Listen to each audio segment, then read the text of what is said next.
Alhamdulillahirabbil alamin. Alhamdulillah nahmaduhu wa nasta'inuhu wa nastaghfiruh wa na'udzu bihi min syururi anfusina wa min sayyiati a'malina. Allahumma shalli wa sallim wa barik ala habibina wa syafi'ina Sayyidina wa maulana Muhammadin wa ala alihi wa ashabihi wa man tabi'ahuda. Amma ba'du. Bismillah, kita akhirnya bisa mulai lagi ngaji filsafat kita setelah off selama hampir 3 bulan ya. Ya alhamdulillah saya bisa libur 3 bulan. Bisa ambil nafas sebentar. Mulai puasa Syawal, sekarang Dzulqa'dah sudah mau habis, bentar lagi Zulhijjah. Saatnya kita mulai lagi, mumpung bulan Dzulqa'dah. Dzulqa'dah itu bulan santai-santai, duduk-duduk. Ya, karena musim panas itu Ramadan itu kan artinya terbakar, karena memang musim panas.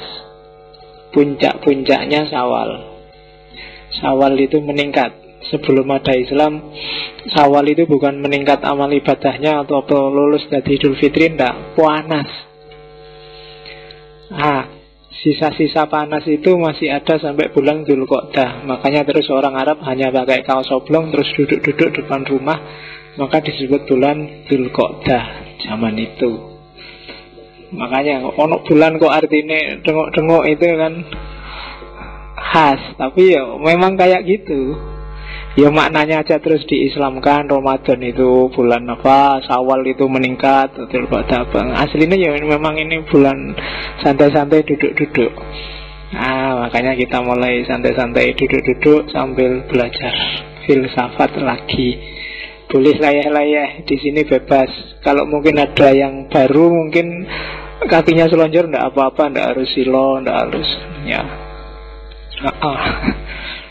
Tidur juga ndak apa-apa, sama sekali nggak ada yang larang. Di sini bebas. Ya semoga kalau sambil tidur lebih bisa masuk filsafatnya. Loh iyalah, kalau melek kan susah. Oke, pokoknya ngaji jalan terus. Ada halangan apapun jalan, kan gitu. Kemarin saya dilapori katanya Facebooknya hilang. Ya, Facebook nggak beli, hilang ya bikin lagi. Ya kan, nggak apa-apa. Pokoknya jangan nyerah. Jenderal Sudirman kok nyerah? Jenderal Sudirman itu dibomi Belanda itu, Soekarno aja nyerah, dia juga disuruh nyerah, nggak mau. Padahal sedang sakit paru-paru parah, itu diterima gerilya dia.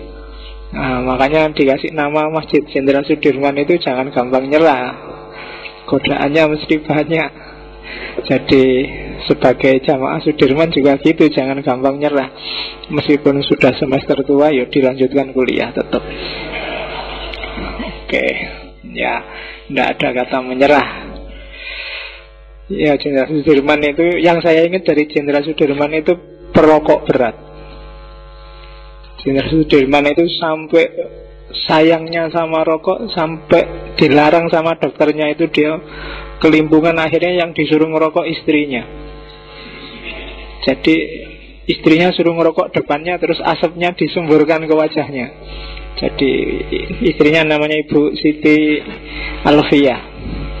Jadi suruh tolong ngerokok ning ngarepku, terus semprotke di wajahku. Jadi dia nyedot rokok yang disemprotke istrinya.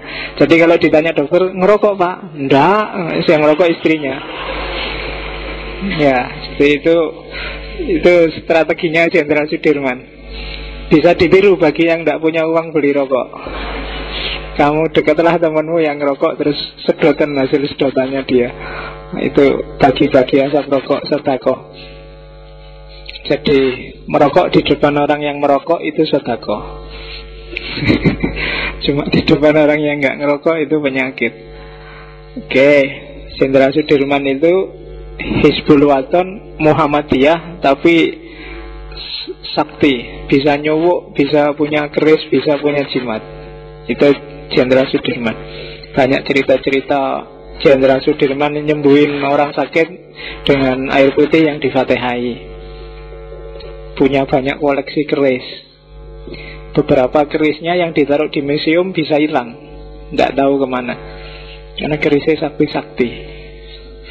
Padahal dia Muhammadiyah Hizbul Waton. Tapi yo perang zaman itu kan nggak peduli NU Muhammadiyah, yang penting selamat loh. Masa punya keris sakti ya dipakai aja. Banyak mitos-mitosnya. Sekali-sekali mungkin ada yang bikin kajian tentang Jenderal Sudirman. Mumpung ini Masjid Sudirman, ya nanti takmirnya suruh bikin seminar internasional tentang Jenderal Sudirman dari sisi mistik dan kliniknya. Selama ini kan selalu sisi rasional sama sisi kepahlawanannya. Sekali-sekali pakai Jenderal Sudirman yang bagian mistiknya. Ada cerita waktu dikepung oleh Belanda, dia punya keris kecil itu.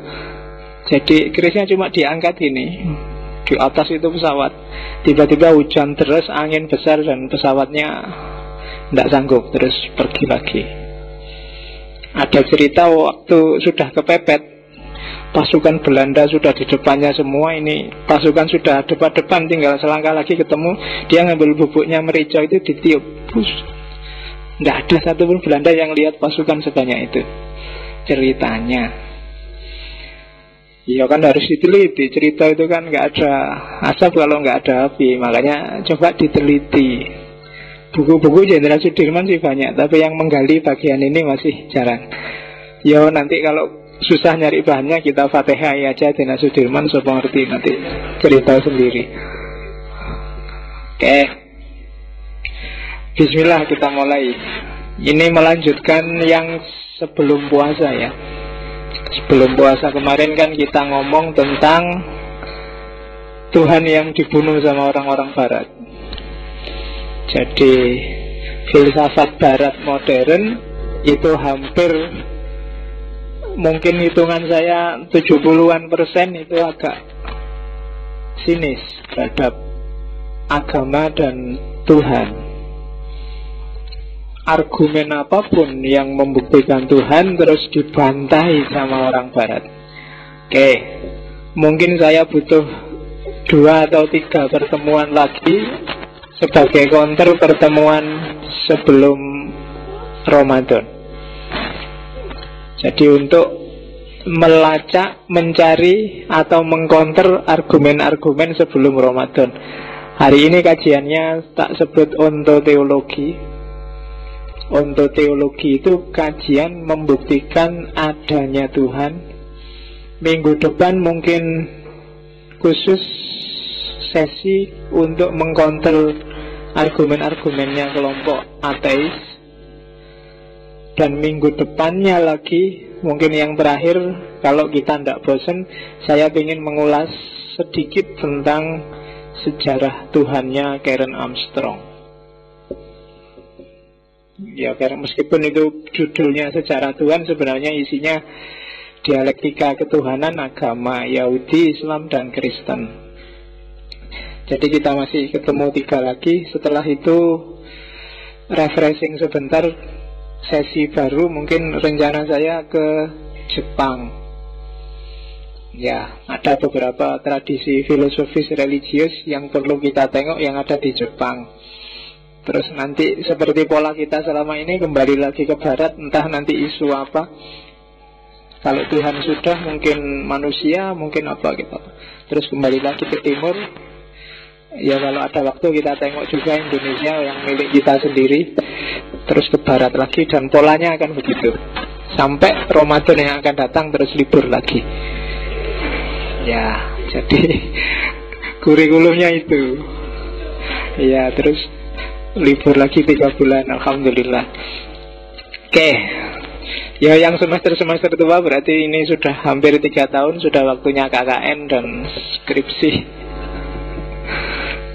Jangan di sini terus. Kalau kamu di sini terus berarti nggak lulus-lulus. Pokoknya yo 4 tahun lah, terus berarti sudah waktunya kamu lulus.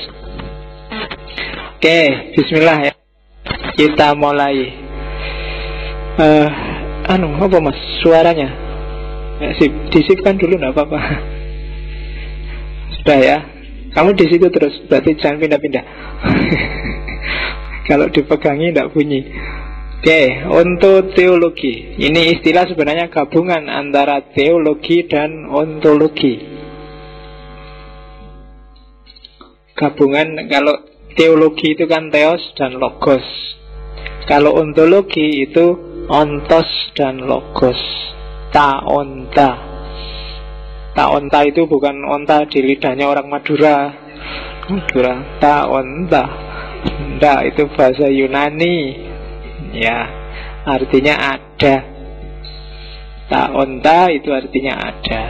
Theo artinya Tuhan. Logi, logos itu biasanya ilmu pengetahuan, atau lebih tepatnya mungkin discourse, wacana. Karena kalau saya ngomong ilmu pengetahuan, definisinya biasanya baunya sangat modern, yang sistematis, metodis, yang sejenis itu. Tapi mungkin logos itu lebih pasnya discourse. Jadi ontoteologi itu berarti wacana, ilmu pengetahuan yang membahas tentang ada atau tidaknya Tuhan. Ini salah satu cabang filsafat yang mungkin jarang muncul di kampus-kampus. Munculnya biasanya di filsafat agama. Orang pertama yang memunculkan gagasan untuk membahas adanya Tuhan secara filosofis ilmiah itu Immanuel Kant di bukunya Critique of Pure Reason. Nanti subbab yang bahas untuk teologi itu judulnya Critique of All Theology based upon the speculative principle of reason. Jadi silahkan, buku ini bisa di-download gratis, nggak usah bayar. Meskipun kendalanya ya saya tahu, bahasa Inggris. Iya, kamu kan agak alergi. Alasannya saya anti kolonial, Pak. Nggak mau dipaksa ngerti bahasa Inggris. Buat apa? Nasionalis saya, Pak. Oke, jadi istilah ini dari Immanuel Kant. Jadi nanti kalau kalian baca itu antara lain mengkritik belief, kepercayaan, keimanan teologis. Nanti Immanuel Kant juga punya buku yang lain yang khusus bahas agama, yaitu Religion Within the Limit of Reason Alone. Agama dalam batas-batas akal saja. Jadi yang seharusnya secara rasional Tuhan itu harusnya gimana? Yang seharusnya secara rasional sifat-sifatnya harusnya gimana? Hubungannya dengan manusia harusnya gimana? Dan seterusnya. Itu religion within the limit of reason alone. Immanuel Kant dapat dikatakan puncaknya tradisi filsafat modern. Sangat asik dengan ilmu dan filsafat sampai dia konon tidak menikah. Ya kalau di Islam mungkin tandingannya As-Suyuti dan kawan-kawan. Jadi ilmu pengetahuan itu enak, filsafat itu enak sampai dia nggak nikah. Ya, mungkin kalian juga gitu, kuliah itu enak jadi sampai gak lulus-lulus. Enak kuliah itu, Pak, makanya saya nggak mau cepat-cepat lulus, Pak. Mungkin gitu. Immanuel Kant ini orangnya, tapi jangan dikira dia orangnya tertib. Filosof yang rapi itu Immanuel Kant. Hidupnya timely. Jadi kalau biasa bangun jam 5 ya jam 5, pulang kantor jam 4 ya jam 4. Jadi orang-orang di tetangga-tetangganya itu ngerti kalau Immanuel Kant lewat, wah ini berarti sudah jam 5. Kalau dia berangkat, oh jadi nyocok jam nunggu Immanuel Kant lewat aja. Oh jam 5 berarti. Dia nggak pernah miss. Orangnya sangat tertib dan nggak pernah jalan-jalan jauh. Konon perjalanan paling jauh sekitar 30 mil dari rumahnya. Itu pun karena mendatangi, zaman dia belum terkenal, untuk mendatangi anak yang mau dia les. Itu Immanuel Kant. Tapi dampaknya luar biasa dalam tradisi filsafat barat. Immanuel Kant ini di antara tokoh yang terkenal agak agnostik kalau dalam hal Tuhan, karena bagi dia urusan Tuhan itu tidak akan bisa dijangkau dengan akal. Tapi bukan terus disimpulkan menolak Tuhan. Kalau Immanuel kan ya nggak bisa dijangkau dengan akal, bukan berarti nggak ada dan nggak bisa dipahami. Tapi akalnya nggak nyampe. Tapi agama itu penting.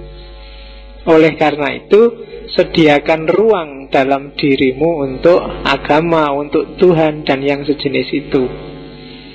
Itu Immanuel Kant. Jadi dia punya paradigma agak dikotomis. Jadi agama ya agama sendiri, filsafat, ilmu ya sendiri. Satu urusan dunia, satu urusan akhirat.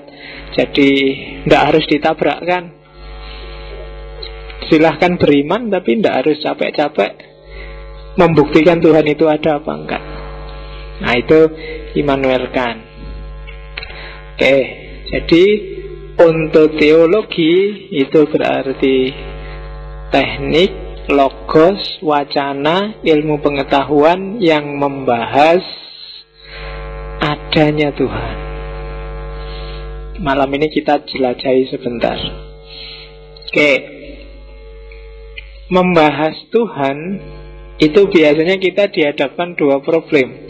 Yang pertama, sampai hari ini belum ada jawaban tuntasnya. Tapi kalau yang kedua bisa. Sudah banyak yang membahas dan tuntas.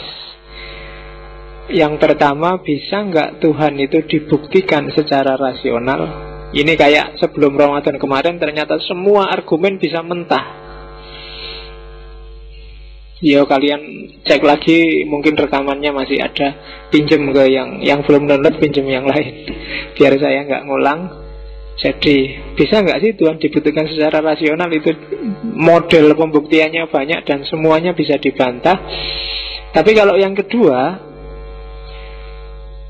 bisa nggak bahwa keimanan itu rasional? Kalau keimanan lebih mudah dibuktikan secara rasional. Kepercayaan bahwa manusia itu punya fitrah, punya kecenderungan untuk percaya dan bersandar pada sesuatu, itu lebih mudah dibuktikan. Ya kamu sendiri buktinya. Sejarah manusia sendiri buktinya. Bahwa kita butuh sesuatu untuk bersandar. Kalau nggak ada sandaran, nggak bisa sama sekali kita hidup. Nah itu pertanyaan kedua, lebih mudah dijawab. Tapi kalau yang pertama, jangan-jangan Tuhan itu benar-benar ada nggak sih, masuk akal nggak sih? Itu kayak sebelum Ramadan kemarin, setiap jawaban bisa dibantah. Oke, kita sebenarnya mengiyakan, apalagi jamaah masjid kan, dua-duanya kita iyakan, ya bisa. Cuma kita nggak pernah serius bahas. Isu-isu semacam ini kan bagi teman-teman mungkin ngapain Pak bahas gitu-gitu, tidak menarik. Padahal ini kalau bahasanya Heidegger, ini eksistensial loh. Kamu hidup dengan ini. Kalau ini kamu nggak jalan, apalagi kamu nggak paham, berarti hidupmu hidup yang tidak sadar. Kalau bahasanya Heidegger kan orang-orang yang punya ciri dasman. Jadi orang-orang yang tidak sadar eksistensinya sendiri. Padahal dia bertuhan, dia beragama, tapi tidak tahu kenapa beragama, kenapa bertuhan ya.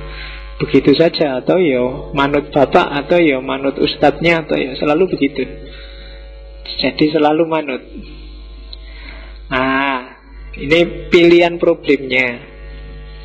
Dua-duanya dibahas nanti. Tapi ya itu tadi, yang kedua jawabannya lebih tuntas daripada yang pertama. Oke, kita lihat akar permasalahannya. Kenapa sih kok jawaban tentang adanya Tuhan itu nggak tuntas? Karena Tuhan itu, kalau bahasanya Rudolf Otto, wholly other. Bahasa kalamnya mukhalafatul lil khawadis. Laisa kamislihi syai'un, beyond human comprehension. Tidak bisa dipahami manusia. Laisa kamislihi syai'un, tidak ada sesuatu pun yang seperti itu. Jadi di pikiranmu muncul apapun, bukan itu Tuhan. Itu kan susah. Kamu menjawab apapun, bukan itu Tuhan. Itu kan laisa kamitslihi syai'un. Makanya Ibnu Arabi lebih suka menjawab problem ketuhanan itu secara negasi. Makanya teologinya disebut teologi negatif. Tuhan itu, apa itu Tuhan? Tuhan itu tidak beranak, tidak diberanakkan, tidak besar, tidak kecil, tidak manusia, tidak, pokoknya tidak. Cuma ya susah kan kalau apa-apa itu tidak. Jawaban kalau semua tidak, itu kan tidak afirmatif, tidak mengkonstitusi sesuatu. Nah, ya silahkan kamu baca teologi negatifnya Ibnu Arabi dan beberapa teologi yang lain. Jadi kita yakini bahwa Tuhan itu tidak bisa dipahami, mukhalafatul hawadis. Tapi terus kok banyak orang yang mencoba memahami, apa bisa? Yang terjadi selama ini ya bisa. Caranya secara logis atau secara analogis. Ya secara logis itu ya kayak kemarin argumen ontologis. Jadi direka-reka pakai akal. Lihatlah alam semesta ini. Kan ada penciptanya toh, nggak mungkin ada begitu saja toh. Itu logis. Atau analogis. Analogis itu kalau melihat tertibnya alam semesta ini dibandingkan dengan tertibnya rumah bikinan manusia, tertibnya ngaji, tertibnya ini kan sama-sama tertib, tapi Allah mesti jauh lebih tertib. Nah itu kan menganalogikan ketertiban ciptaannya manusia dengan tertib ciptaannya Allah. Itu kan berpikir analogis. Kayak gimana ya sayangnya Allah itu? Ya sayangnya Allah itu ya kayak mungkin sayangnya orang tua pada anaknya. Cuma Allah jauh di atas itu. Nah itu analogis. Tidak bisa dipahami tapi bisa dikiaskan. Jadi yang terjadi selama ini bisa spekulatif pakai akal atau model kias, analogi. Allah itu seperti bapak yang sangat menyayangi kita. Dia rela kerja keras, capek-capek hanya biar kita sukses. Nah itu, dan Allah jauh lebih kebapaan daripada bapak kita. Makanya sama orang barat dipanggil father. Ya kan, orang barat kalau manggil Tuhannya kan father. Ya, jadi bapak yang di surga. Nah itu untuk menyebut Tuhan. Lumayan, lebih dekat daripada orang Hindu. Kalau orang Hindu kan manggilnya Om. Jadi ya, kalau orang Hindu manggil Tuhannya Om gitu. Ya, nggak tahu tantunya ada di mana tiap hari manggil Om. Kalau orang Kristen manggilnya Bapak. Yang paling nggak akrab orang Islam. Orang Islam itu manggil Tuhannya sangat jauh. Jadi manggilnya aja pakai loudspeaker itu. Jadi diteriaki tiap hari 5 kali. Oke, jadi Tuhan tidak bisa dipahami. Kalau itu harus dipahami pakai akal. Namanya spekulasi. Filsafat yang membahas barang metafisik seperti Tuhan itu kan sering disebut filsafat spekulatif atau pakai jalan analogis. Analogis itu, di antara analogis itu kan memahami pencipta dari ciptaannya, itu kan analogis.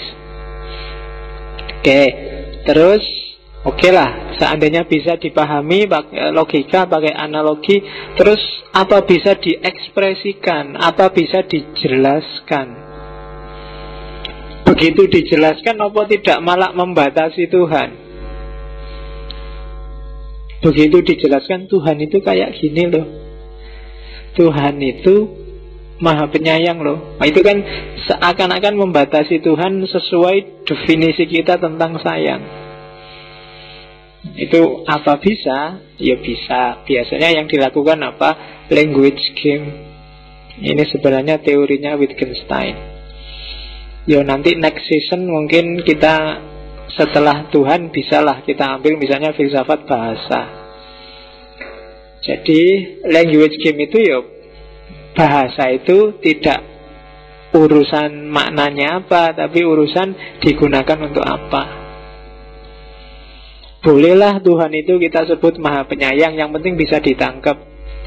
Maksudnya ya tidak seperti sayang-sayangnya manusia, ibu pada anak, cowok sama cewek, lebih jauh dari itu. Itu language game, sesuai gunanya, sesuai kesepakatannya.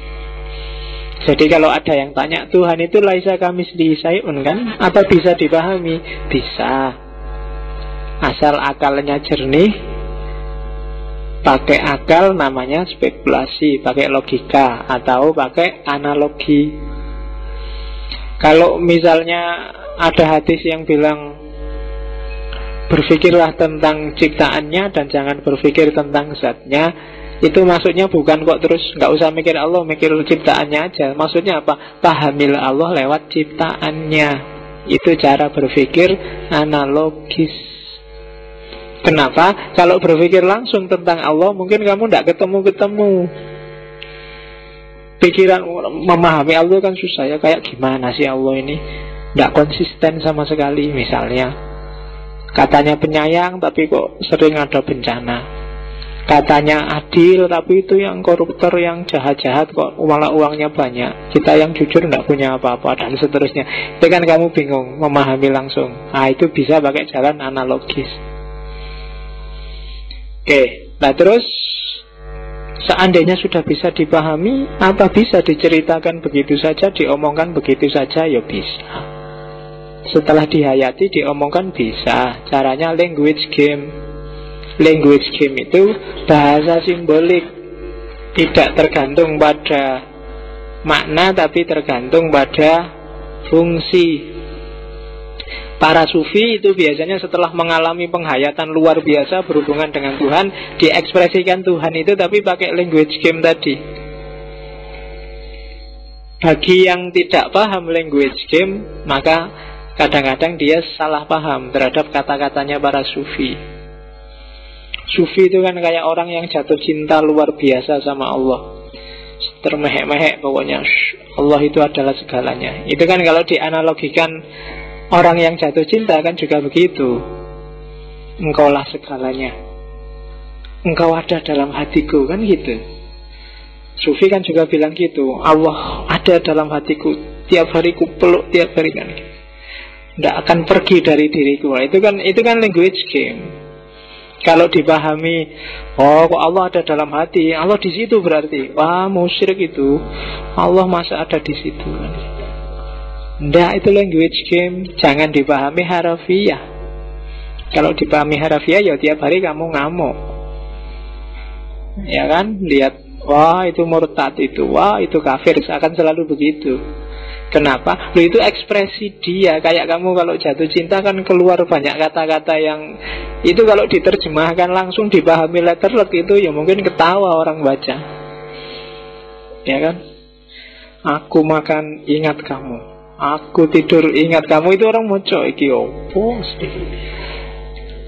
Kalau kamu menjauh dariku sakitnya itu di sini. Itu kan orang bilang itu sakit. Nah, kalau diterjemahkan letterlek kan itu, oh hati-hati itu jantung loh, bawa ke rumah sakit aja. So pengerti kamu darah tinggi apa jangan-jangan stroke. Itu letterlek, itu language game. Untuk menunjukkan sakitnya di sini kan, itu bukan kok terus dadanya sakit terus kena darah tinggi, kena stroke, bukan itu language game. Sama ketika menjelaskan Tuhan, pakai permainan bahasa. Ini nanti teorinya Wittgenstein. Language game itu yo contohnya banyak. Kamu tiap hari kan punya kode-kode bahasa sendiri, ya kan? Zaman bapak simbahmu mungkin nggak ngerti istilah jomblo itu apa. Nek di kampung saya dulu nek jomblo itu otak pikiran. Jadi oh jomblo nih gitu. Tapi sekarang kan berubah. Jomblo bagi kamu kan itu yang sedang nyepi dan nggak ada temennya itu. Ya kalau nggak mau disebut jomblo, baru uzlah. nggak mau berhubungan dengan yang lain. Jadi grup uzlah, grup yang nggak laku-laku. Oke, itu language game. Alay, kepo, itu kan language game. Kamu buka kamus besar bahasa Indonesia, nyari kepo, nyari alay, nggak ketemu. Tergantung penggunaannya. Jogja misalnya, dia punya language game sendiri. Misalnya itu Sarkem, Pasar Kembang. Itu kan language game. Hanya orang Jogja yang ngerti kode Sarkem. Yang nggak Jogja mesti bingung. Ayo jalan-jalan ke Market Flower. Bingung kamu Market Flower. Lah ya kan, Market Flower, Pasar Kembang. Oke. Oh, itu kalau orang barat bingung, ayo let's go to Market Flower. Mau beli kembang mesti. Nah, ternyata beda, di sana tidak sekedar beli kembang, ada kembang yang lain. Nah, itu language game-nya Jogja. Kamu nelpon bapakmu, lagi di mana le? Anu pak, lagi di Pasar Kembang. Oh, nyekar kopi itu mesti. Ya kan? Karena bagi bapakmu dianggap kamu mau ziarah apa mau nyekar. Nek Jogja, Sarkem itu tempat itu. Itu language game, tidak bisa diartikan harfiah. Oke, jadi inilah duduk permasalahannya, sehingga susah dibuktikan secara rasional. Karena logiknya pasti spekulatif, atau kalau enggak analogis. Ekspresinya pakai language game, sehingga selalu mudah dicari celahnya. Kalau membuktikan Tuhan pakai akal. Kok ndak empiris saja pak? Ya mesti ndak bisa. Membuktikan Tuhan secara empiris jane kok susah-susah toh pak? Mbok Tuhan itu ditemui, terus difoto, diajak selfie, diupload di Facebook. Nah, ada toh Tuhan, ini selesai. Ya ndak bisa. Akal panca indera itu sangat terbatas. Empiris kan pakai panca indera. Akal itu yang metafisik nggak bisa dijangkau. Semi metafisik pun nggak bisa dijangkau. Ya contohnya semi metafisik itu di situ tak contohkan siaran televisi, handphone, TV itu kamu lihat ada orangnya, wah ada orang cakep-cakep, kan nggak bisa terus TV ini mbok pecahi, mana orangnya, nggak ada. Itu kan semi metafisik. Barangnya bukan itu cuma image-nya, representasinya. Dia tidak ada. Misalnya HP, oh suaramu kok enak sekali, terus dibuka, loh kamu kok nggak ada di dalam. Ya memang itu cuma suaranya, pakai kabel transmisinya, itu semi metafisik. Yang kayak gitu pun ternyata tidak empiris. Empiris itu kan kelihatan barangnya, bisa disentuh, bisa diakses. TV cuma kamu lihat, wah penyiarnya kok cakep banget, ya kamu pegang TV, pipinya, loh bukan TV yang kamu pegang, kan cuma kacanya TV. Jadi semi metafisik itu pun nggak bisa dijangkau oleh panca indera. Apalagi bahkan yang fisik tertentu.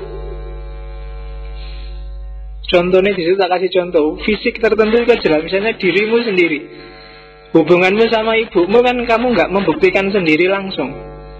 Kamu dikasih tahu toh, ya ini ibumu, ini bapakmu kan gitu. Kamu kan kamu nggak ngerti waktu lahir itu kan, akalmu juga baru lengkap, baru lahir. Begitu lahir apa kamu lihat, oh iya ini ibuku, kan nggak gitu. Ya kan? Atau begitu lahir terus sama susternya dibawa ke tempatnya bayi-bayi itu kan kamu percaya aja kan sama susternya. Ketuker nggak ketuker juga nggak tahu. Ya kan bisa tes DNA pak. Lo tes DNA berarti kan tidak empiris itu namanya kan. Kamu harus bersandar pada, percaya pada sistem teknologi namanya tes DNA. Empiris itu kan diakses langsung. Jadi bahkan yang fisik pun tidak selalu bisa dibuktikan secara empiris. Itu sehingga Ghazali bilang pembuktian empiris itu pembuktian yang paling lemah. Jangan mudah ketipu dengan yang empiris-empiris. Casingnya bisa iPhone 6, tapi isinya diganti smartphone G, apa kamu ya ngerti? Ya kan, kamu tidak ngerti toh, kamu terpesona, iPhone 6 ini. Nanti naik HP ini lelet, mau anggap, oh ini mesti salah operatornya, salah aku. Padahal mungkin sama yang punya diganti. Ini sini Nokia zaman dulu, apa Nokia 3310 apa berapa. Nggak ada sekarang ini pakai Nokia 3310. Padahal itu Nokia yang legend itu. Ya kan, zaman awal-awal HP itu kan legend, di mana-mana orang pakai 3310. Oke, kemudian jadi empiris. Lah wong membuktikan yang fisik aja pontang-panting dia, apalagi membuktikan Tuhan. Jangan percaya kalau ada orang ngomong saya ketemu sendiri Tuhan, sprek. Nggak bisa. Karena apa? Dia beyond, bahkan beyond metafisik. Apalagi yang metafisik, cinta, semangat, gairah, putus asa, itu barang metafisik semua. Belum ketemu yang setan, jin, gondorwo, metafisik apalagi. Metafisik itu gampang. Apapun yang tidak bisa kamu akses di luar fisiknya, itulah metafisik. Gaib itu kan sesuatu yang kamu belum tahu, karena nggak bisa akses, itu kan gaib. Kalau ada bahasa agama. Kalau di Jalan Kaluirang misalnya ada sate enak, tapi kamu nggak ngerti, cuma dikasih tahu teman, maka sate di Jalan Kaluirang itu barang gaib bagimu. Ya kan? Karena kamu nggak tahu, nggak bisa akses. Jadi gaib itu tidak jauh-jauh. Tapi yang tiap hari hidupnya sama setan, jin, genderuwo, mungkin bisa lihat, bisa nyentuh, ya setan, jin, genderuwo bukan barang gaib bagi dia. Kan definisi gaib itu kan itu, sesuatu yang absen dari panca inderamu. Oke, itu pembuktian empiris. Pasti tidak berdaya untuk memahami Tuhan. Gimana dengan pembuktian rasional? Untuk membuktikan secara rasional butuh namanya premis mayor. Premis mayor adalah sesuatu yang harus kamu percayai dan tidak bisa dibantah. Kalau kamu bantah, premisnya bubar. Jadi tidak bisa. Kenapa tidak bisa? Ya namanya bukan rasional. Kayak rentetan itu loh. Segala sesuatu ada penciptanya, aku termasuk sesuatu, maka aku ada penciptanya. Itu logis sih. Cuma di mana di situ yang ngomong Tuhan? Loh, pencipta itu kan Tuhan, Pak. Loh, kalau gitu ya mikirnya nggak usah jauh-jauh. Segala sesuatu ada penciptanya, dan pencipta itu Tuhan, berarti Tuhan ada, selesai. Termasuk aku berarti Tuhan. Tapi di situ sebenarnya nggak ngomong sama sekali Tuhan, apalagi Allah. Kalau ada yang tanya, loh kalau pakai argumen itu apa nanti bener Allah? Jangan-jangan bener orang Kristen, Yesus. Jangan-jangan bener orang Hindu, Brahman, dan seterusnya. Tidak mengarah ke sana. Rasional kelemahannya adalah spekulatif. Spekulasi. Kalau itu spekulasi, orang bisa bikin spekulasi yang lain yang derajatnya sama.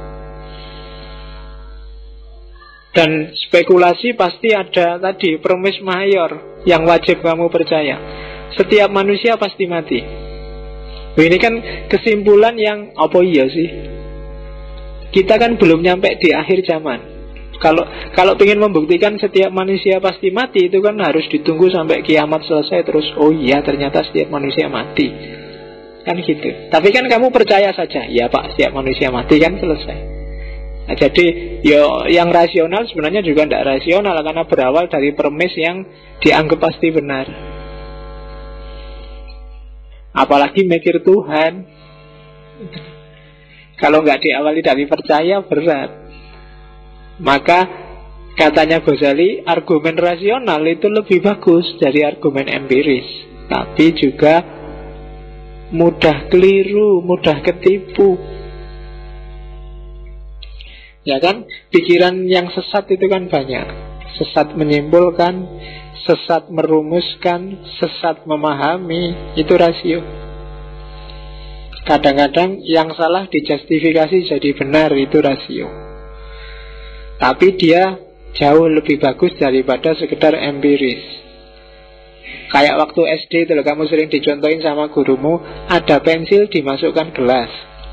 Secara empiris pensilnya kelihatan patah atau ya patah ya, kayak patah, kayak bengkok itu. Tapi kan akalmu bilang, oh enggak, itu tetap lurus, cuma karena biasnya air aja sehingga kelihatan patah. Yang bisa bunyi kayak gitu akal. Jadi dia lebih bagus daripada empiris. Cuma begitu objeknya metafisik, akal juga kelimpungan, karena dia bisanya spekulasi dan analogi tadi. Yaitu kayak sate di Jalan Kaliurang tadi kan. Terus kamu spekulasi, kira-kira mungkin mirip nggak sama sate Kolombo itu. Kan kamu mikirnya selalu begitu. Kenapa? Kamu nggak bisa akses langsung. Ketika nggak bisa akses langsung, ya akalmu nggak berdaya untuk menyimpulkan. Yang bisa dilakukan spekulasi-spekulasi. Oke, itu jadi membuktikan Tuhan ternyata juga tidak gampang. Maka ini tak, kalau tadi barat-barat, kita masuk ke Islam sebentar. Di Islam perdebatannya terus jadi rumit. Itu tak ambil contoh 3 klaster, Asy'ariyah, Mu'tazilah, Maturidiyah, yang sama-sama membahas Tuhan. Yang dibahas 4 hal. Tahu Allah itu ada. Yang kedua, tahu detail tentang Allah. Yang ketiga, tahu baik dan buruk. Yang keempat, tahu wajibnya mengikuti yang baik dan menjauhi yang buruk. Sejauh mana sih kemampuannya akal? Nah, tiga mazhab itu beda-beda. Kalau Asy'ariyah bilang akal itu cuma bisa menyimpulkan Tuhan itu ada, titik. Untuk 3 yang lain tidak bisa akal. Butuh bantuan wahyu, butuh informasi langsung dari Tuhan. Itu katanya Asy'ariyah, Abu Hasan Al-Asy'ari. Kalau Mu'tazilah bilang enggak lah, 4-4-nya bisa. Akal itu luar biasa. Akal bisa tahu Tuhan itu ada. Dia juga bisa ngerti kok sifat-sifat Tuhan, ikhwalnya Tuhan, bahwa Tuhan itu pasti sifatnya gini, pasti sifatnya begitu. Tahu baik buruk katanya Mu'tazilah, iya pastilah. Akal yang sehat pasti bisa membedakan mana baik, mana buruk. Yo, yang baik harus diikuti, yang jelek harus dijauhi, pasti dia bisa. Itu Mu'tazilah. Kalau Maturidiyah sama-sama Ahlus Sunnah. Kalau Maturidiyah beda sama Asy'ariyah. Katanya Maturidiyah, tahu tentang Allah ya, tahu tentang ihwalnya Allah ya, tahu baik buruk ya, tapi tahu mana yang harus diikuti dan mana yang harus dijauhi tidak bisa akal. Katanya Maturidiyah, akal itu kadang-kadang trik. Barang jelek bisa jadi baik loh. Maka harus ikut tuntunan, jangan ngarang sendiri. Misalnya kamu sama pacarmu nginep di hotel apa di losmen, atau kalau nggak kuat bayar nginep di warnet misalnya. Lah iya langganan kan gitu. Kalau pas bokek kan ya kemana lagi, paling kan warnet. Nah, itu janjinya ya nggak boleh. Tapi kan akalmu bisa justifikasi. Kalau ada orang nasihati, ada orang bilang, terus akalmu, ngapain sih kok ribut? Wong ini ya pacar-pacarku dewe, suka sama suka, nggak ada yang saling sakit menyakiti, kita antarodin. Ya kan, ngapain kok orang lain itu cerewet? Kalau ada resikonya kita siap nanggung kok. Tenang aja lah, nggak usah ribut. Ya kan? Yang bisa bilang kayak gitu kan akal. Jadi barang baik bisa jadi bagus. Lu kamu kok mahasiswa nyontek, lu ini jangan dilihat nyonteknya pak. Itu loh. Nyontek ini dalam rangka birrul walidain pak. Oh. Kalau saya nyontek lulusnya bisa cepet. Kalau saya lulus cepet kan meringankan orang tua pak. Loh, jadi ini birrul walidain pak. Lo yang bisa kayak gitu akal. Jadi barang benar bisa jadi salah, barang salah bisa jadi benar. Maka katanya Maturidiyah tidak bisa. Urusan mana baik, mana buruk akal mungkin tahu, tapi mana yang harus dijalankan dan mana yang tidak, akal tidak tahu. Kalau hanya pakai akalmu, mungkin puasa itu tidak efektif pak kalau siang. Kontraproduktif dengan kerja kita pak. Kalau kita kan kerjanya siang, jadi lebih enak. Puasa itu efektif kalau habis maghrib sampai subuh pak. Karena di sana ibadah lebih tenang, bisa sambil tahajud, sambil ngaji, Pak. Kalau pagi, tidak efektif, Pak. Itu waktunya orang kerja. Nanti yang kuliah gimana, Pak? Kuliah itu kan wajib juga, Pak. Jadi lebih enak kuliah. Puasa itu, lu akalmu kan bisa bilang kayak gitu. Itu kan kayak perempuan yang nuntut sebaiknya kalau laki-laki boleh poligami, perempuan ya harusnya boleh poliandri. Itu namanya adil. Nah, itu akal. Makanya katanya Maturidiyah, nah, urusan mana yang boleh dilakukan dan mana yang jangan, harus ada tuntutannya wahyu. Tidak bisa kayak Mu'tazilah. Kalau Mu'tazilah semuanya bisa. Atau sangat hati-hati. Kalau sangat hati-hati kayak Asy'ariyah, sangat terbatas. Hanya tahu Allah saja. Kalau mikir sendiri, ihwalnya Allah, tidak bisa kita. Kalau katanya Maturidiyah bisa.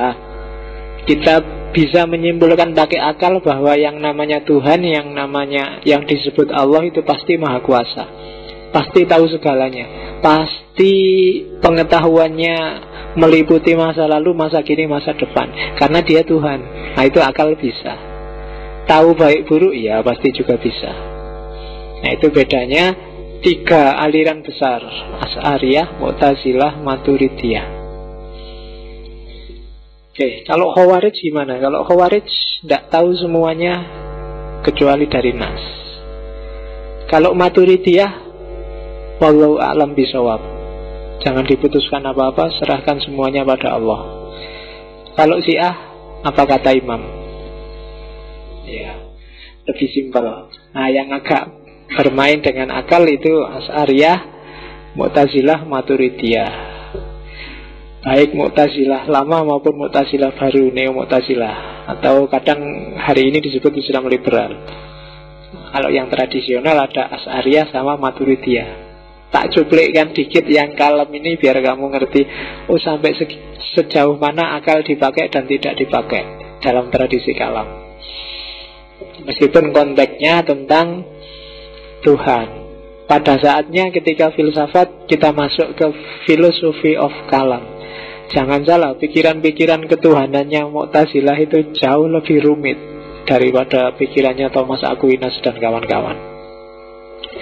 Oke, terus jadi ini contoh sejauh mana akal punya kualifikasi untuk memahami Tuhan.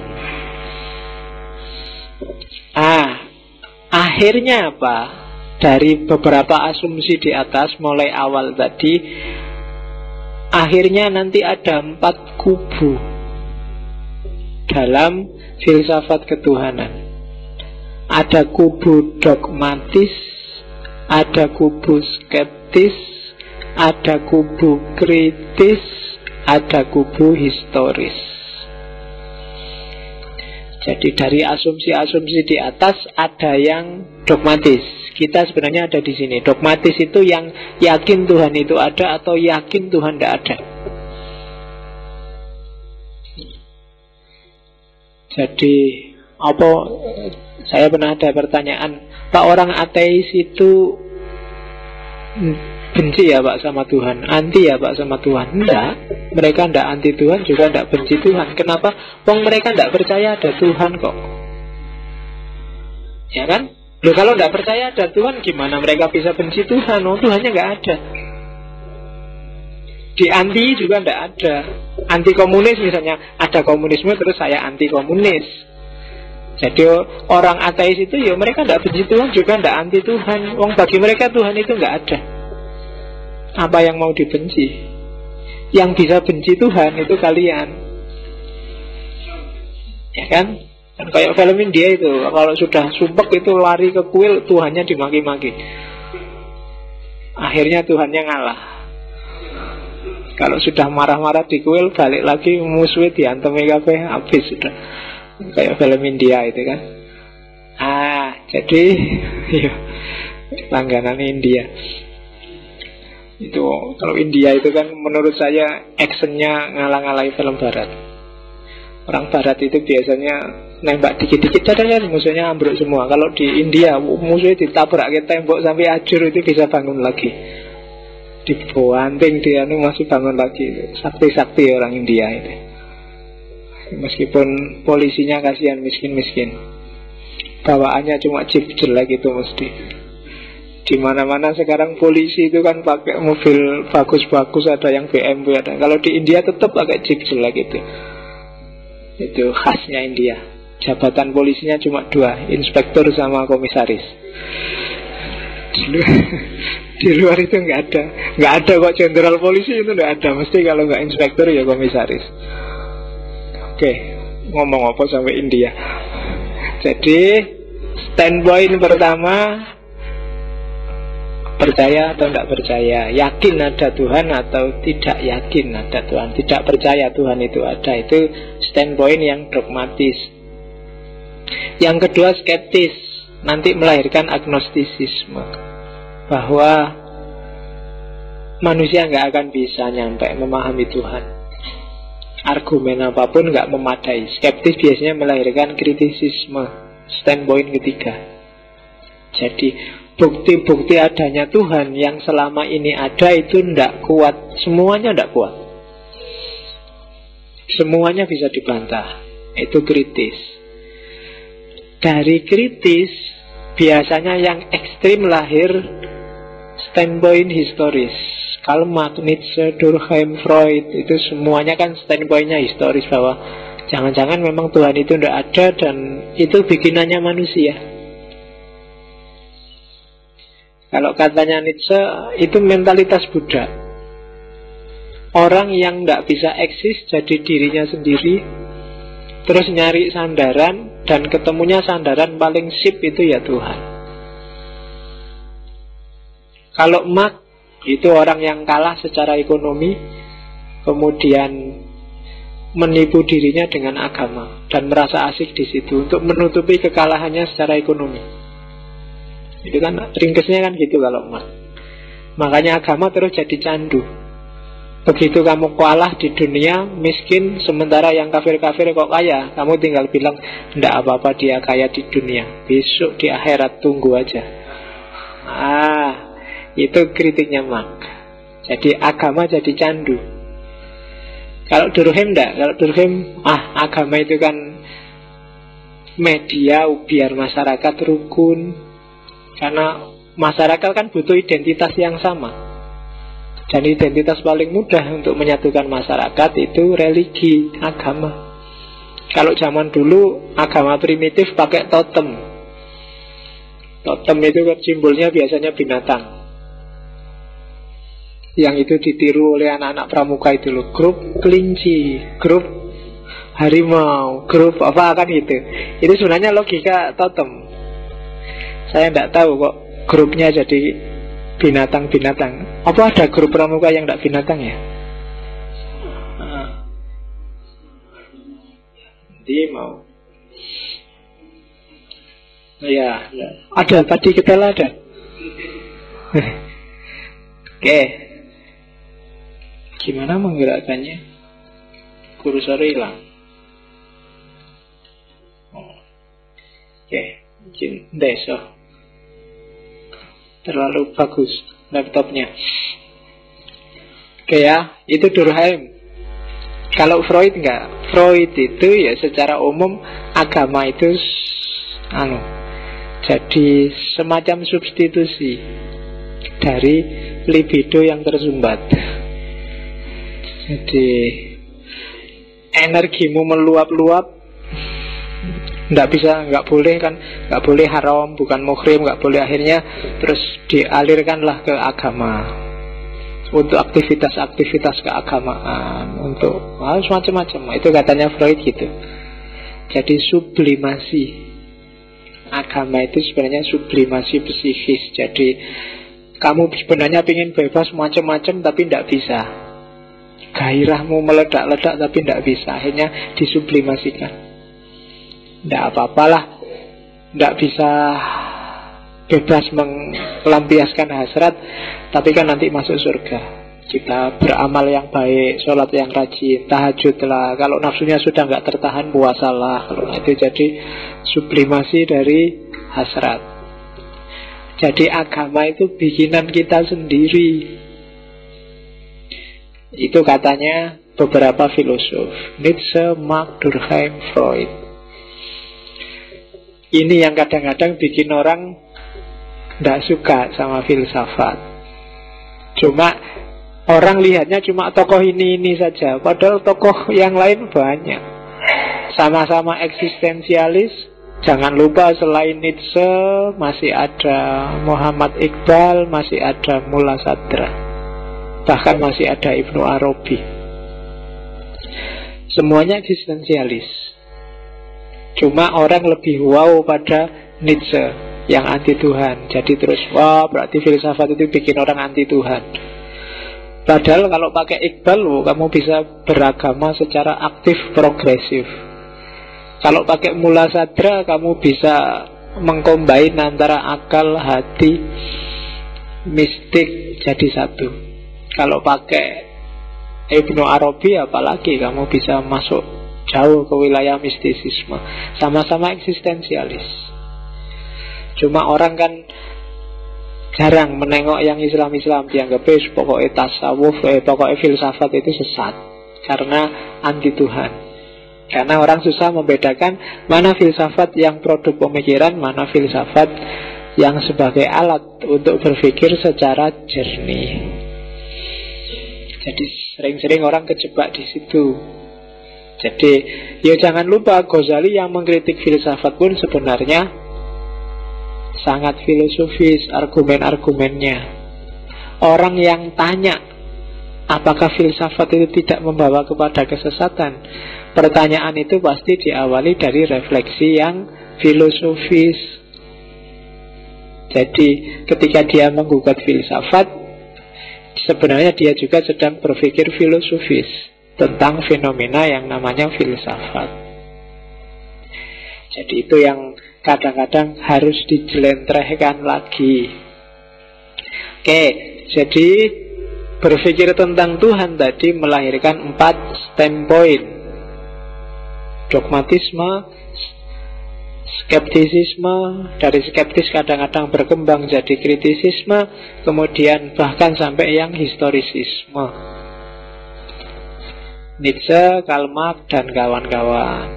Nah, kalau diringkas, ini detailnya ada di pertemuan sebelum Ramadan.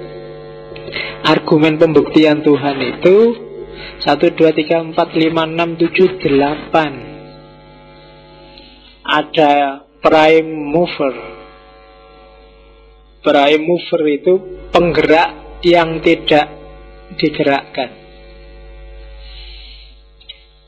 Nanti argumen penggerak yang tidak digerakkan ini disempurnakan oleh Thomas Aquinas, the first cause, sebab pertama. Penggerak yang tidak digerakkan itu, alam semesta ini kan berubah terus, dinamis. Perubahan itu biasanya ada sebabnya. Sebab itu biasanya dari luar. Kenapa kamu datang ke sini? Karena ada pengumuman dari takmir. Kenapa takmir mengumumkan? Karena tak SMS sebelumnya malam ini bisa. Kenapa aku nge-SMS? Karena ada yang ngingetin aku, sudah waktunya Pak, sudah bulan September. Kenapa kok dia ngingetin aku? Karena selalu ada penggerak-penggerak. Dan penggerak ini pasti harus ada ujungnya dong. Kalau nggak ada akhirnya penggerak pertama, ya nggak masuk akal. Itu first cause. Dan kalau penggerak pertama itu kita sebut Tuhan, ya berarti Tuhan itu ada. Meskipun ini di sebelum Ramadan kan juga sudah dibantah. Bantahannya nggak perlu tak ulang, biar kamu tetap merasa argumen ini valid. Itu gunanya tak balik. Kalau yang sebelum Ramadan tak sampaikan sekarang, nanti ujungnya kamu agak tidak percaya lagi sama Tuhan. Jadi tak balik, yang percaya Tuhan tak taruh di akhir. Kalau first cause kan jelas, semua ada sebabnya, dan pasti harus ada sebab pertama. Ya contoh paling gampang biasanya kan dipakai, kamu ada sebabnya, bapak ibumu, simbahmu oleh mbah buyutmu oleh mbah canggah oleh udek oleh gantung siwur oleh terus sampai ke atas. Kan harus ada awalnya. Nabi Adam misalnya awalnya. Nabi Adam kan harus ada penciptanya. Setelah Nabi Adam, yo diciptakan oleh yang menciptakan Adam. Kalau menciptakan Adam ini Allah, ya berarti Allah ada. Nggak boleh ada terus-terus nggak ada akhirnya. Kalau nggak ada akhirnya, akal nggak bisa memahami. Itu argumen first cause. Kayu ini disebabkan oleh pohon oleh apa, terus pasti ada begitu. Itu argumen first cause. Tidak ada yang nggak ada sebabnya. Ada teori yang bilang mukjizat pun sebenarnya ya ada cause-nya, ada sebabnya. Hanya saja kadang-kadang sebab itu dipercepat. Misalnya di buku itu tak baca, mukjizatnya Nabi Musa, tongkat bisa jadi ular. Itu kan seolah-olah nggak masuk akal. Tongkat kok jadi ular? Loh, itu kalau dirunut sebenarnya bisa. Tongkat itu kan nanti bisa jadi tumbuhan. Begitu ditanam, dia melahirkan tumbuhan. Yang tumbuh ini mungkin tumbuhan yang bisa dimakan oleh ular. Akhirnya kan dia jadi membantu pembiayaan ular. Jadi dari tongkat bisa jadi ular. Cuma prosesnya diloncati, tiba-tiba tongkat tuh jadi ular. Itu saya lupa buku apa itu. Jadi argumennya gitu. Jadi ada proses natural yang cuma dipercepat aja, bukan urusan kok kayak tukang sulap. Jadi nggak ada tiba-tiba ada. Jadi ada proses-proses yang diloncati. Tapi sebenarnya natural. Ada sebabnya. Tuhan juga begitu. Terus yang ketiga, argumen possibility and necessity. Semua yang ada di alam semesta ini sifatnya mungkin ada. Kenapa mungkin ada? Ya karena bisa nggak ada. Tahun 70-an, saya lahir 76, kamu belum ada. Sekarang ada, besok nggak ada lagi.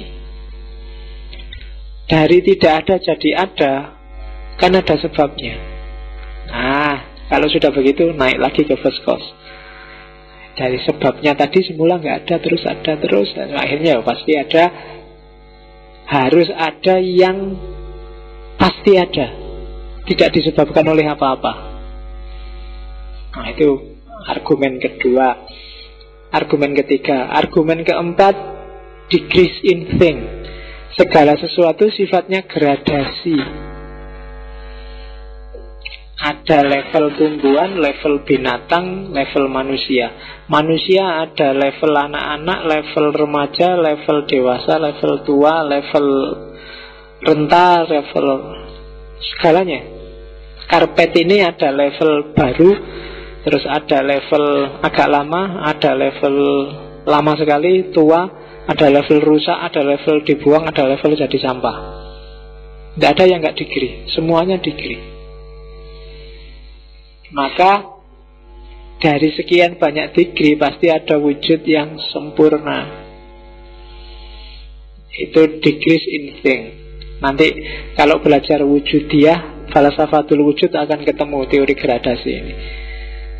Inspirasi paling banyak dari Neoplatonisme, yang antara lain nanti diadopsi oleh Al-Farabi. Terus argumen kosmos. Argumen kosmos ini argumen lihatlah alam semesta. Alam semesta ini luar biasa tertib, luar biasa rapinya. Dan gak usah dipikir, tanyakan hatimu, pasti ada yang menciptakan, ada yang ngatur, ada yang bikin. Terus argumen moral Immanuel Kant, gak perlu tak jelasin. Tuhan ada sebagai panitia hari pembalasan. Ya, itu awal. Religious experience itu pengalaman keagamaan, dinikmati sendiri-sendiri secara subjektif, individu. Kamu rasakan sendiri, wah Tuhan itu ternyata ada memang. Harusnya aku dapat nilai E loh, kok malah dapat A. Ini mesti campur tangannya Tuhan. Itu religious experience. Ya, kamu tidak protes kan kalau kayak gitu. Kalau contohnya dibalik, kamu mesti komplain, marah-marah ke dosennya. Untung dosennya nggak bilang itulah campur tangan Tuhan. Harusnya kamu dapat E, sekarang dapat A. Tapi kalau kamu harusnya A dapat E, kebalik. Jadi Tuhannya, kamu kalau seneng aja bilang ini Tuhan, tapi kalau jelek komplain. Yang terakhir argumennya Pascal, argumennya Judy Wager. Jadi, yo kalau dihitung-hitung untung dan tidak untung, mending punya Tuhan deh. daripada nggak punya. Toh nggak bayar, gratis, untungnya banyak, ya kan? Dengan punya Tuhan, kamu punya teman banyak, kamu bisa pacaran sama anaknya kiai, kamu bisa, untungnya oke pokoknya. Contohnya gitu. Itu argumen judinya Pascal. Coba kamu bilang saya nggak percaya Tuhan, saya nggak punya Tuhan, wah, mesti kamu tiap hari dimarahi orang. Facebookmu akan penuh dengan caci maki, ya kan? Tapi kamu tunjukkan bahwa kamu punya Tuhan, kamu orang soleh, sekali-sekali ngutip ayat, agak narsis sedikit, ngomong yang bijaksana, wah, yang nge-like mesti banyak. Nah, itulah untungnya punya Tuhan, katanya Pascal. Oke, ini orang-orang Barat. Ini sudah tak kasih sebelum Ramadan. Yang Islam sudah tak kasih ketika ngomong tokoh-tokoh filsafat Muslim, Al-Farabi, Ibnu Sina, dan kawan-kawan. Yang itu kalau diringkes cuma jadi 3 argumennya. Yang pertama dalilul khudus, yang kedua dalilul jawas, dan yang ketiga dalilul inayah wal ihtiro. Dalilul khudus itu dalil kebaruan alam. Jadi dalil kebaruan alam ini tak besarin aja ya, tulisannya kecil. Oke, jadi ini loh, ini Al-Kindi yang punya. Alam semesta ini kan terbatas, tidak ada yang tidak terbatas. Umur manusia terbatas, barang apapun terbatas, tidak ada yang tidak ada batasnya. Segala yang terbatas pasti ada awalnya. Nggak mungkin awalnya juga tak terbatas. Kalau ada awalnya berarti baru, tidak kodim. Kodim kan tidak ada awalnya.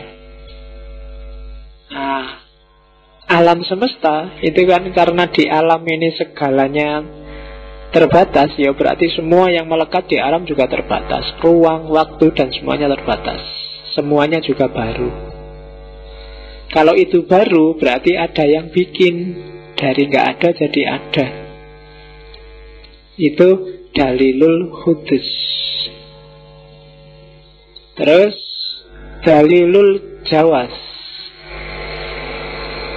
Dalilul kudus itu, awas keliru, bukan kudus loh ya, kudus. Hadasa, karena kadang-kadang istilah itu mirip-mirip.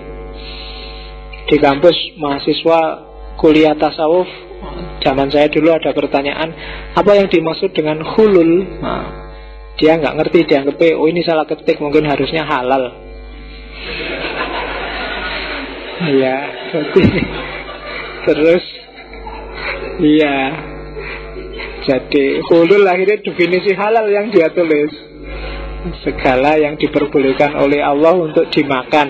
Nah, jadi hulul adalah segala yang diperbolehkan oleh Allah untuk dimakan, karena dia salah dianggapnya halal. Jadi ini kudus, kudus artinya baru, bukan kudus yang artinya ya apalagi hadas, apalagi hadis. Oh, itu banyak istilahnya yang sama. Jadi maknanya jauh. Ahlul hadis dengan ahlul hadas itu kan agak jauh, bertentangan. Ya. Oke. Terus yang kedua dalilul jawas. Kalau dalilul jawas, argumen kayak tadi, possibility, mungkin ada dan mungkin nggak ada. Mungkin itu kalau di Ibnu Sina mungkin itu maksudnya potensi, bisa ada, bisa enggak. Di situ tak contohkan perempuan.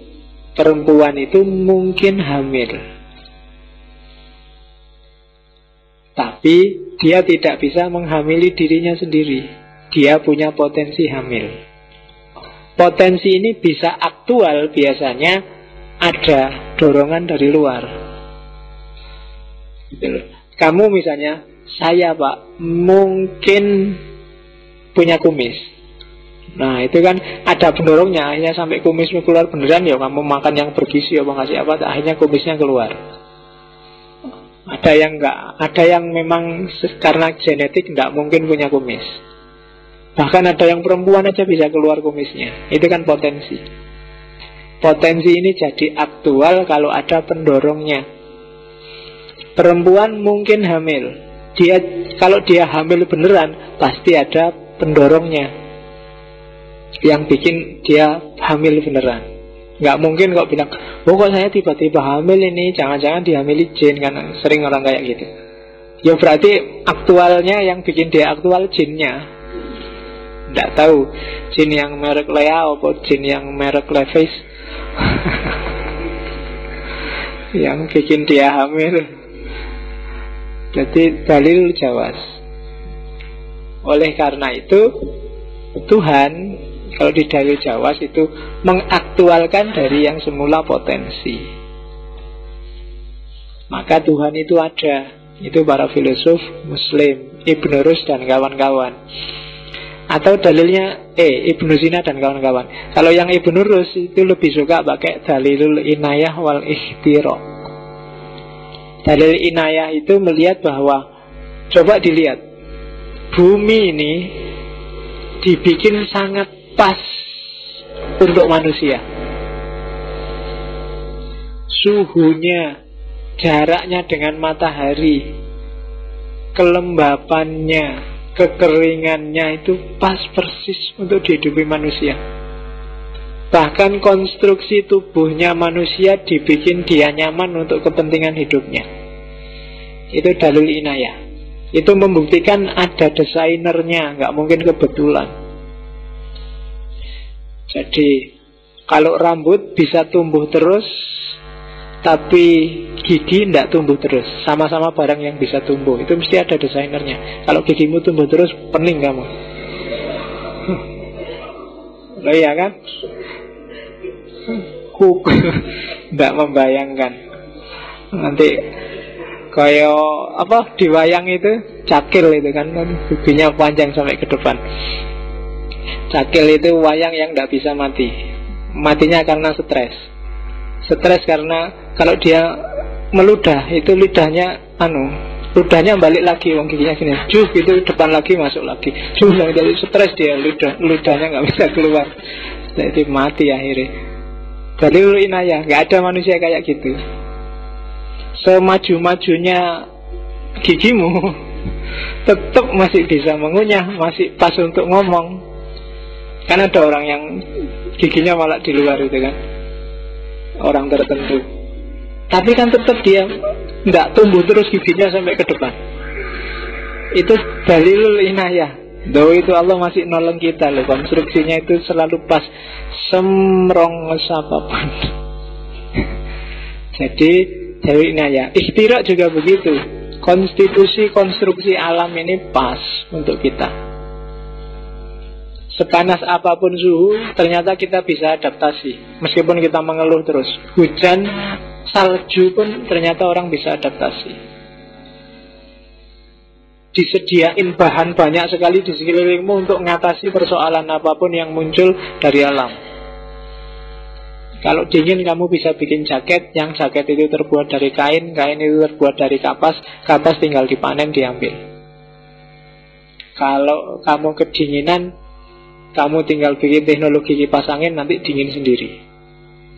Kipas angin kan juga butuh angin, AC juga butuh angin. Kalau nggak ada angin, secanggih apapun AC, kipas angin tidak ada gunanya. Ya, jadi dalilul ikhtira. Ya meskipun nggak ada kipas angin, kamu pakai apa? Teknologi tukang sate itu yang dikipas-kipas, itu kan tetap butuh angin juga. Loh ini kan usaha saya sendiri Pak. Ya tapi kan tetap butuh angin. Jadi yang kipas-kipas itu. Jadi dalilul inayah wal ikhtira. Oke. Ya ini kata-katanya Thomas Aquinas. Things are in motion, hence there is first mover. Segala sesuatu itu bergerak di sekelilingmu, berarti ada penggerak pertama. Things are caused, segala sesuatu itu disebabkan, berarti ada sebab pertama. Thing exists, segala sesuatu ada, berarti ada yang menciptakan sehingga ada. Kebaikan yang sempurna itu ada, berarti ada sumbernya. Segala sesuatu itu terdesain dengan rapi, berarti ada yang bikin. Ada yang merancang, ada tujuannya. Alam semesta ini tidak asal, tidak acak. Itu katanya Thomas Aquinas. Oke. Kalau ini argumen sosiologis, selain argumen-argumen tadi, dunia sosiologi kenal. Kenapa sih agama itu nggak mungkin hilang? Tidak ada manusia yang tidak religi. Religare itu nanti jadi kata religi, jadi religion. Tidak ada manusia yang seateis apapun dia butuh sandaran tertentu. Kenapa? Karena manusia hidup punya 3 karakter itu: ketidakpastian, ketidakberdayaan, dan kelangkaan. Hidup kita kan tidak pasti. Secanggih apapun kamu merancang, masih bisa gagal. Berarti kamu nggak menguasai 100% hidupmu. Sudah tiap hari kamu SMS dibales, dijemput, diantar mau, ditraktir mau, tapi ditembak kok nolak. Loh kan, nggak pasti. Kamu sudah yakin, mau ini, tiap kali ketemu kok senyum, dijemput oke, diantar oke, ditraktir oke, diajak jalan-jalan oke, ditembak kok nggak mau, nggak pasti. Ya kan? Kamu sudah kenal sama dosennya, dosennya juga sering ngajak ngobrol kamu. Kamu sudah bantuin dorongin mobilnya waktu mogok. Ujian kamu merasa bisa nggarap, lo malah dikasih D. Nah, ini tidak bisa dirancang. Hidup serba tidak pasti. Jangan dikira yang sekarang merasa wajahnya jelek, besok pasangannya juga jelek. Ya kan? Tidak mesti. Ada kemungkinan yang wajahnya jelek, pasangannya lebih jelek. Ya, nilainya itu kan gak mesti. Jadi levelnya bisa di bawahnya dia. Oke.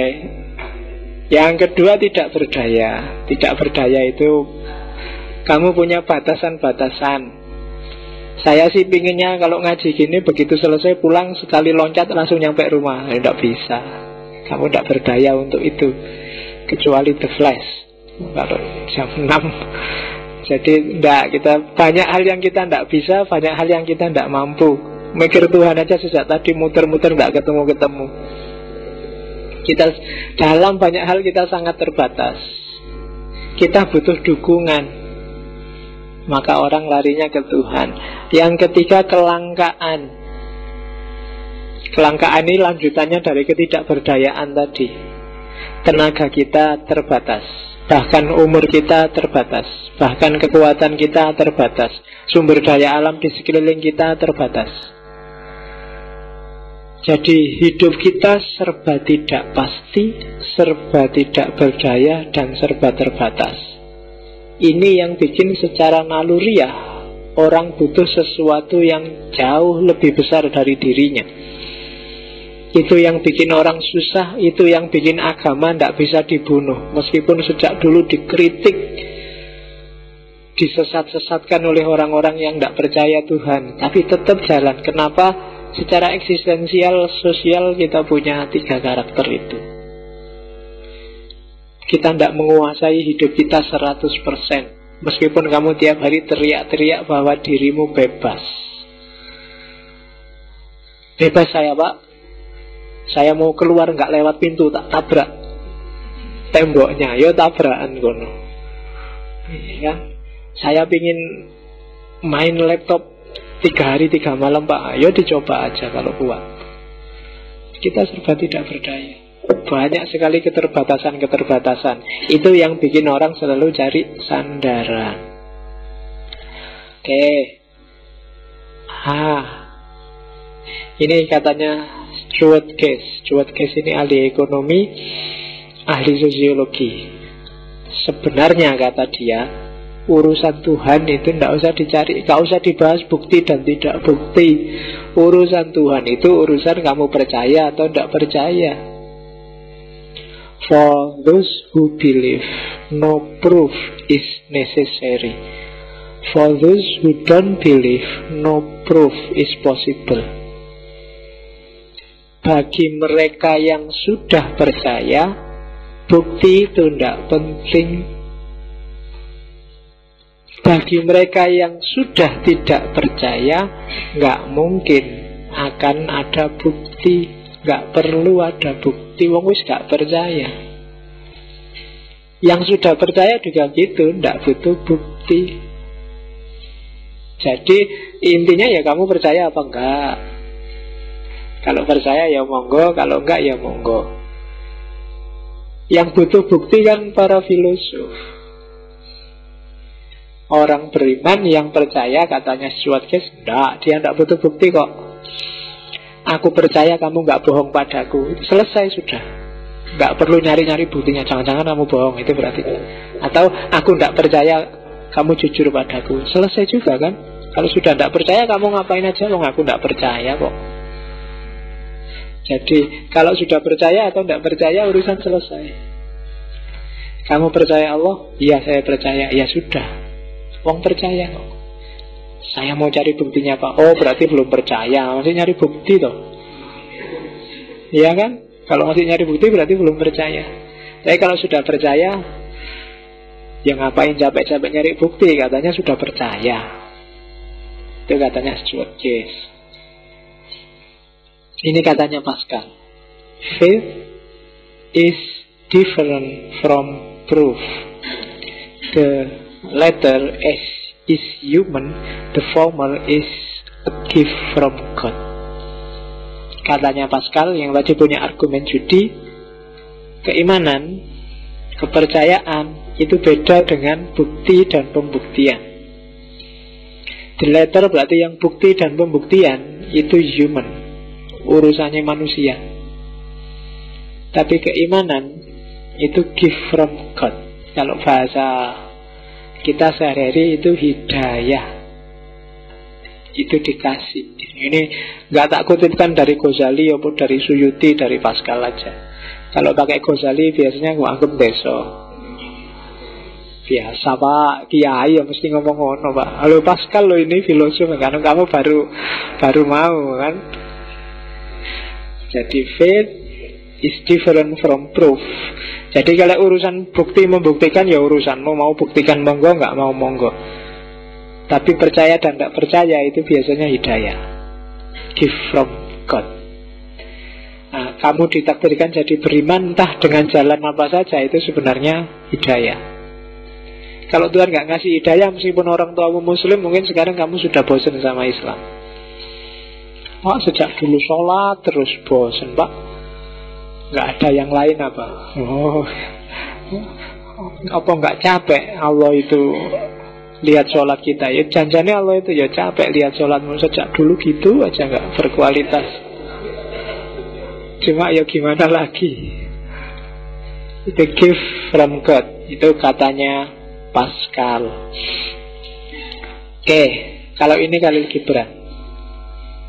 Faith is knowledge within the heart, beyond the reach of proof. Kepercayaan itu pengetahuan, tapi bukan pengetahuan yang di akal, tapi pengetahuan dalam hati. Dan itu di luar jangkauan pembuktian. Jadi kalau kamu percaya, itu hatimu yang bunyi, dan itu tidak butuh justifikasi akal. Itu kalau yang intuisinya tajam, biasanya bisa, aku percaya padamu. Nah, itu kan hati yang bilang, bukan akal. Kalau pakai akal mungkin hati-hati, zaman sekarang mudah orang. Ya kalau hari ini kan apapun yang di sekeliling kita, TV, internet, WA, Facebook, itu banyak yang menumpulkan hati. Makanya isinya curiga terus,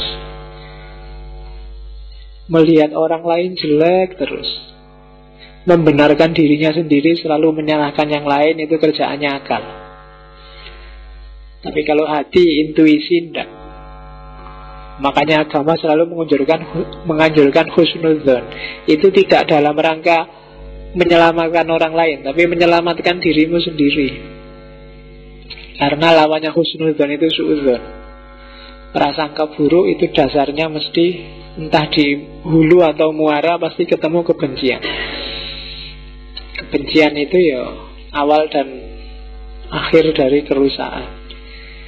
Hari ini banyak orang benci terhadap apapun, kelompoknya kah, yang berbeda atau beda partai, beda golongan, beda urusan itu ya. Nah itu lama-lama hatinya tumpul. Kalau hati sudah tumpul biasanya susah mencari tadi gift from God tadi, hidayah, bukai susah. Karena masuknya ke sana hidayah itu. Oke. Itu Khalil Gibran. Kalau ini peribahasa Jepang. Do you need proof of God? Does one light a torch to see the sun? Apa kamu butuh? Apa kamu merasa perlu untuk membuktikan Tuhan? Apalagi hanya pakai akal. Membuktikan Tuhan pakai akal itu kayak kamu menyalakan obor di depan matahari, menyalakan senter di depan matahari. Jadi tidak akan ada asarnya.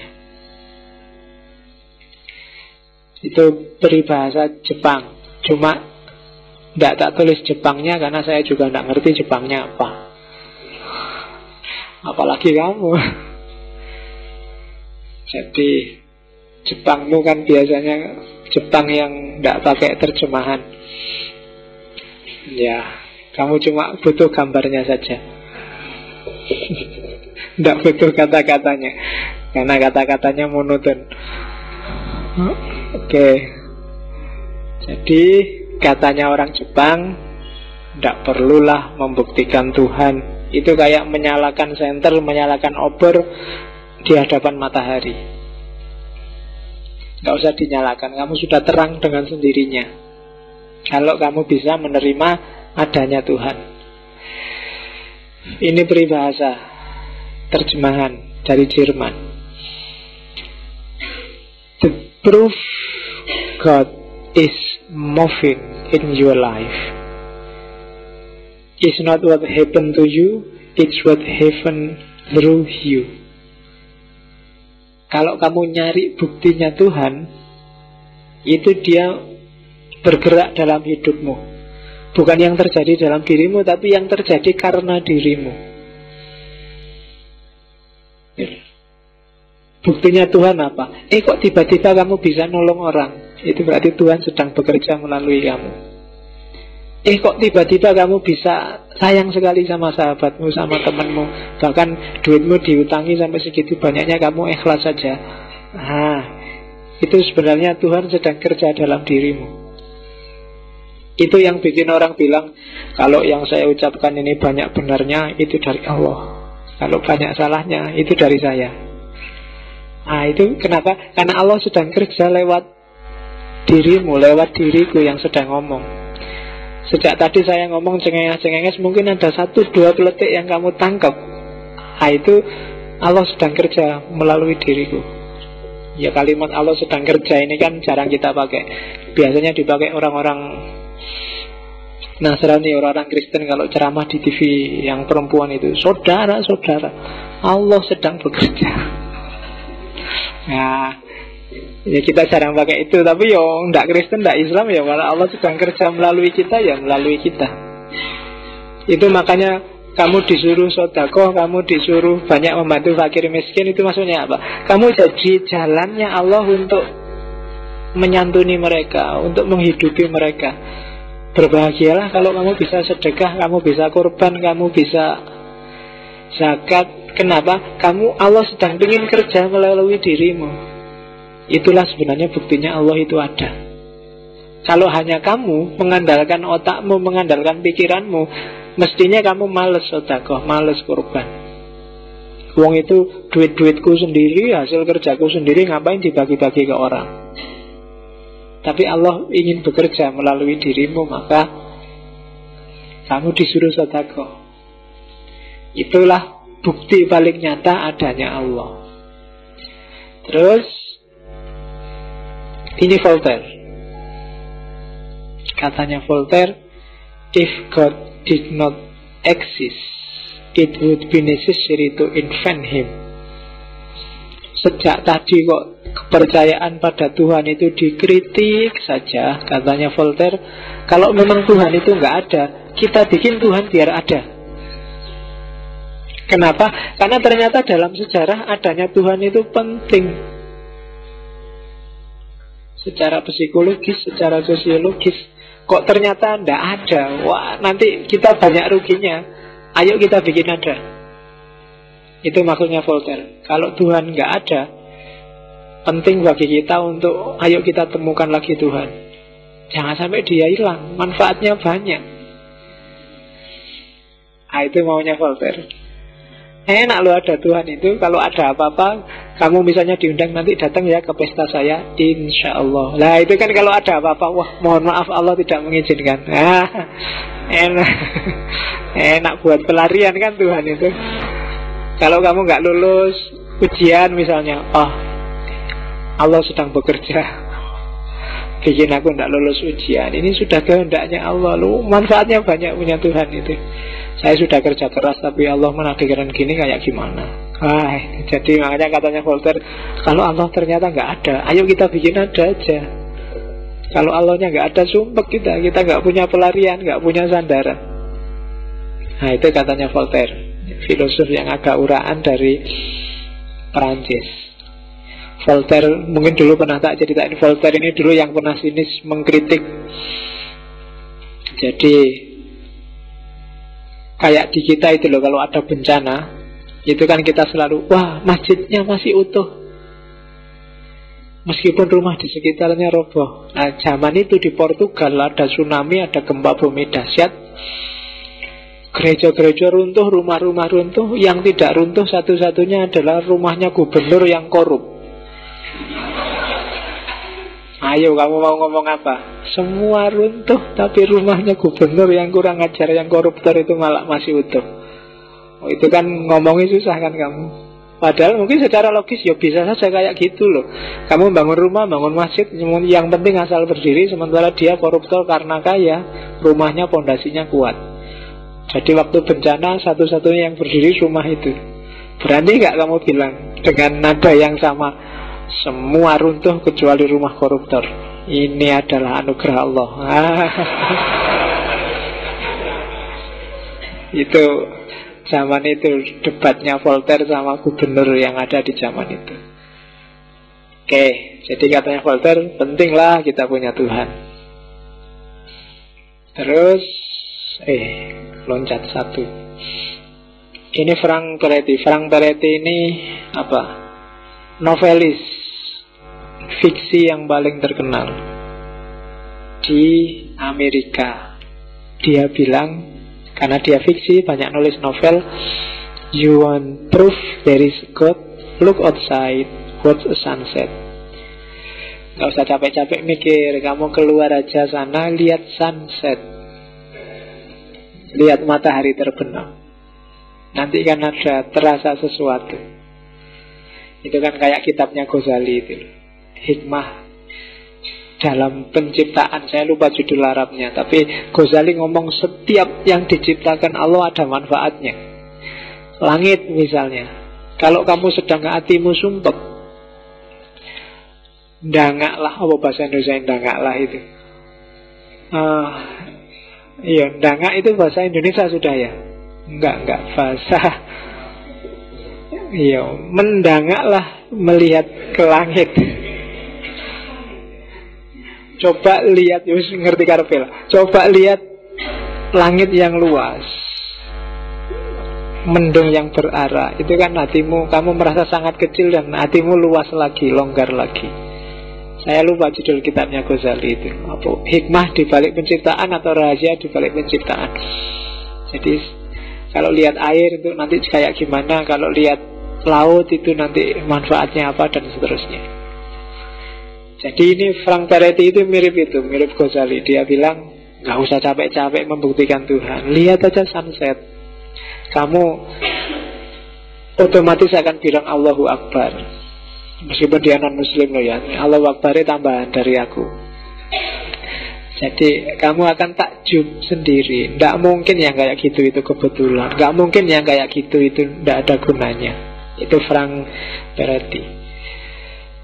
Dan terakhir, ini ngambil dari film. Mungkin ada yang pernah lihat film God is Not Dead tahun lalu 2014. Shane Harper.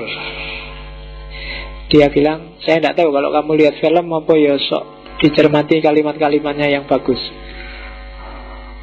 Ya, atau lihat gambarnya saja. Atau film kayak gini, apa pak film kayak gitu. Film itu ya yang ada tawurannya pak, ada tembak-tembakannya.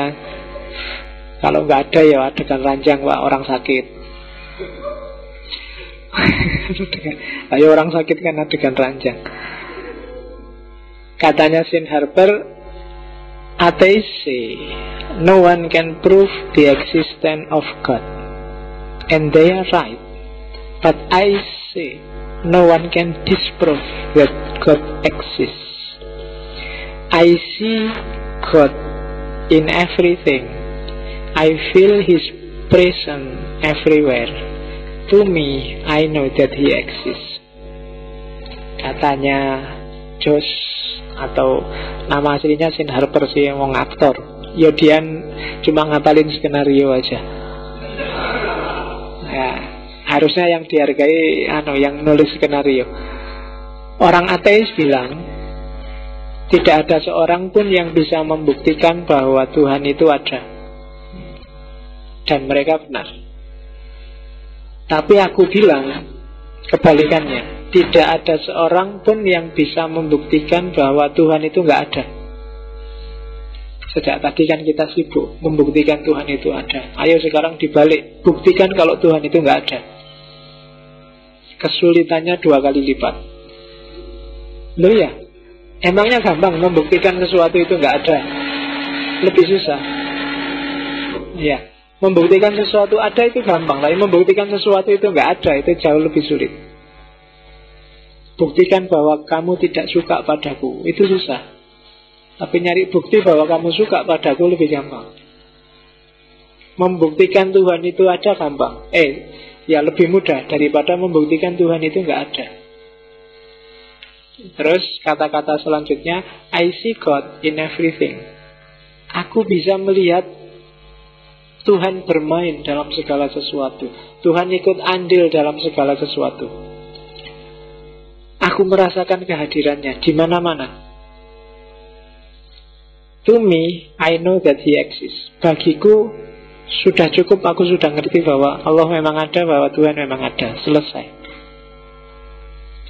Ini kalau pakai argumen-argumen tadi, sebenarnya argumen from religious experience. Rasakan sendiri kehadiran Tuhan dalam hidupmu. Sangat banyak kebetulan-kebetulan, sangat banyak pas, sangat banyak kesesuaian-kesesuaian yang sebenarnya nggak kamu sengaja. Itu Shane Harper. Jadi kalimat ini sengaja tak taruh di terakhir, selain semacam garis bawah bahwa kalau tadi kita sibuk membahas Tuhan itu ada, kalau ada orang tanya apa Tuhan memang benar ada, apa buktinya, kamu bisa tanya balik, apa Tuhan memang benar nggak ada, buktinya apa?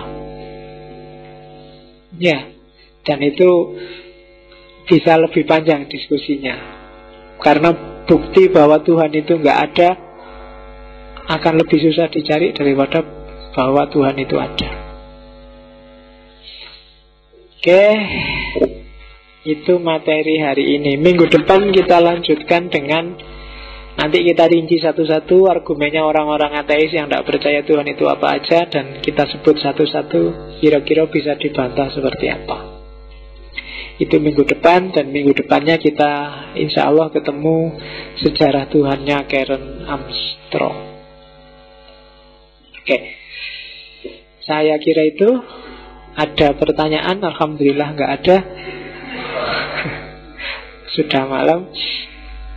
Yo, pokoknya rumusnya tetap sama ya. Kalau ada yang ditanyakan, silakan lewat Facebook.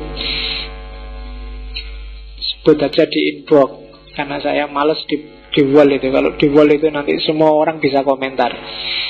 Nah kalau tanya lewat inbox aja bisa tak jawab. Ya meskipun kadang-kadang buka Facebook saya juga males, bisa seminggu sekali, 2 minggu sekali, tidak apa-apalah. Wong persoalannya kan bukan persoalan hidup mati. Iya kan. Sekarang bahas Tuhan, besok dibahas lagi juga tidak apa-apa. Ditunda minggu depan juga tidak apa-apa. Ya. Oke, saya akhiri sekian. Mohon maaf kurang lebihnya. Wallahul muwaffiq. Billahi taufiq wal hidayah wal afu minkum. Wassalamualaikum warahmatullahi wabarakatuh.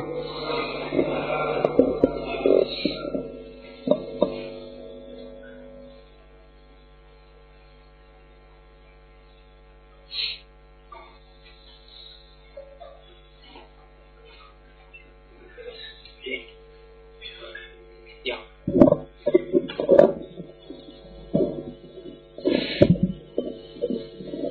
Terima kasih Pak Faiz. Terima kasih teman-teman hadirin semuanya.